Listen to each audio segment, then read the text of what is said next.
if you had a ramp, then you could put a ramp right here and then drive it off. But this is still a little bit too high. That's got to keep going great.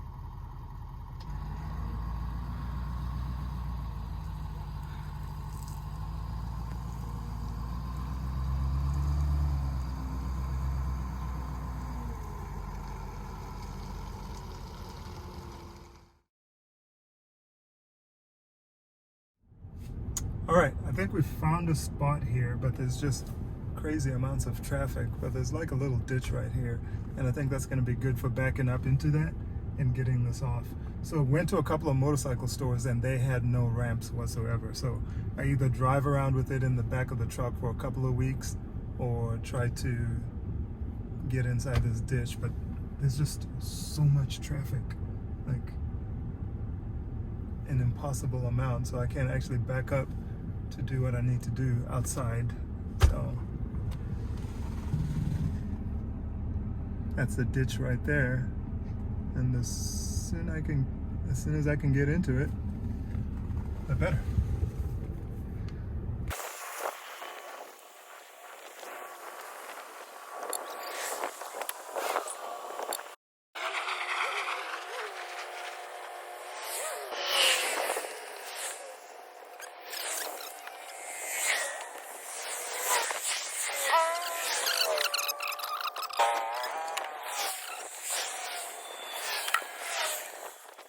The way I was able to get it to fit in here is that I had to put it in, pick it up, and scoot it sideways. So I got to do the same thing, scoot it sideways. Okay.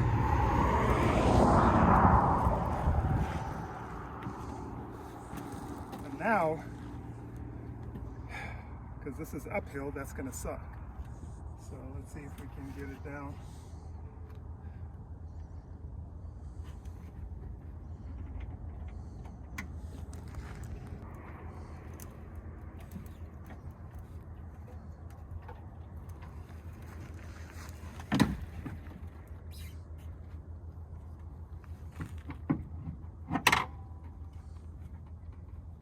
Maybe if I sit on it.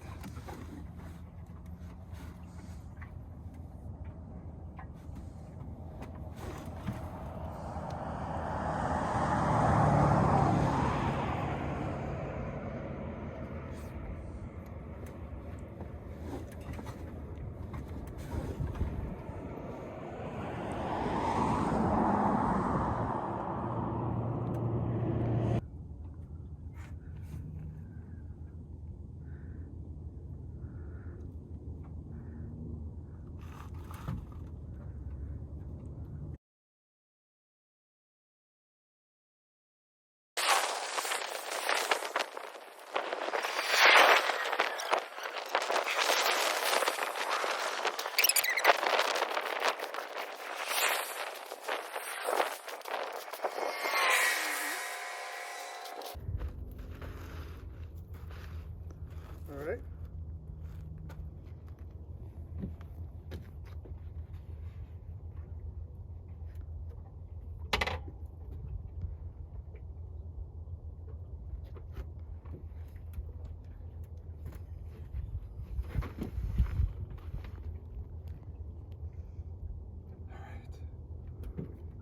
So freaking heavy.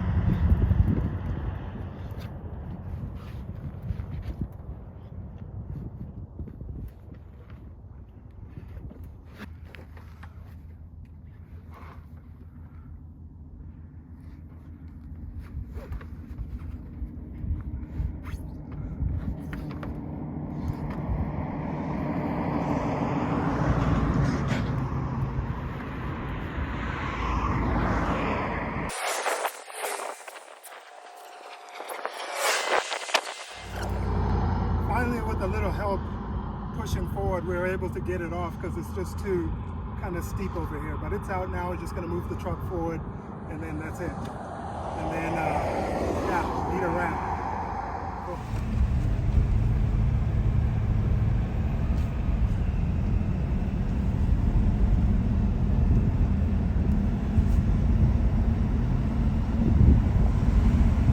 So, what do I think? I'm going to do a more in-depth video, but for right now, just loading it off the truck and getting it over here has been pretty eventful. You guys just watched that video, so I need a ramp. I know that, and I'm going to get a ramp. Just a matter of supply chain, not having one, and not being maybe better prepared, but it doesn't matter. I got it off, took it for a quick little ride, and it feels good. I've never been on an adventure bike before, so this is like my first adventure bike, and it feels different. I've had a BMW, but that was a S1000RR or whatever that is, and you know, you're hunched over, and it makes you feel sporty, but at the end of the day, it's not that comfortable. This here, I like it because it's big. You know, I'm a slightly bigger guy, so it's nice sitting on a motorcycle that is also kind of big. When I'm on an S1000, I feel like, you know, it's a tiny little motorcycle, and this I like a whole lot more. So I'll do a review, just to walk around, all that kind of stuff too, sooner or later here, just to kind of give you the perspective of somebody, you know, brand new to the industry. I intend, or to the field, or to the whatever, the sport. I'm gonna take a class. I actually want to take an official class, an adventure motorcycle riding class. I'm hoping they let me use their own motorcycles so I don't drop and ruin my own, but I need to find some kind of class that's teaching that kind of stuff. So it would be nice to learn officially how to ride off-road, all right? So it's been fun. I took it around the farm here for a little bit, just drove it around, rode 2 up, and actually handles pretty good. I also have a KLX 250. Maybe you've seen a video of me picking that up, but I've got a KLX 250, a Kawasaki, and that doesn't ride as well as this, and that makes sense, right? That's a, you know, whatever, $1,000 bicycle or motorcycle, and this is a little bit more. But so that totally makes sense.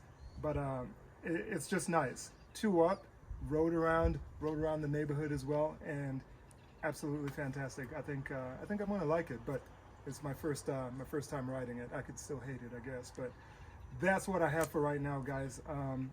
I look forward to putting out more content and maybe some off-road stuff, and maybe the first few scuff marks after I drop it. I hope not. But I'm getting some guards. This is the GS Rally 850, and not the Adventure. So the Adventure comes with all the guards, and it's got a slightly bigger tank. This doesn't have that, but I didn't want it that wide because I intend on putting it on the back of that camper. Once that's all lifted, it has 4-wheel drive and everything else. So it's got a motorcycle carrier on the back of that, and so we'll see how well that works and if it's actually going to fit there. The Kawasaki seems a little bit narrower and a little bit smaller, and I think it's got a smaller wheelbase as well, so it fits on there real good. But we'll see if this makes it up there. Otherwise, may have to get some kind of a custom rack of some sort to make sure it's on there securely. But that is it for right now. I would tell you a little bit more, but I hardly know anything. I've got another video. I shot a video of Ian, the guy actually who sold it to me, the salesman, kind of giving me that walkthrough that you get when you first pick it up. I'm going to post that if it's not already posted. So look forward to that as well. But that's about it. I got to eat some lunch. I'm starving. It's hot outside. Peace.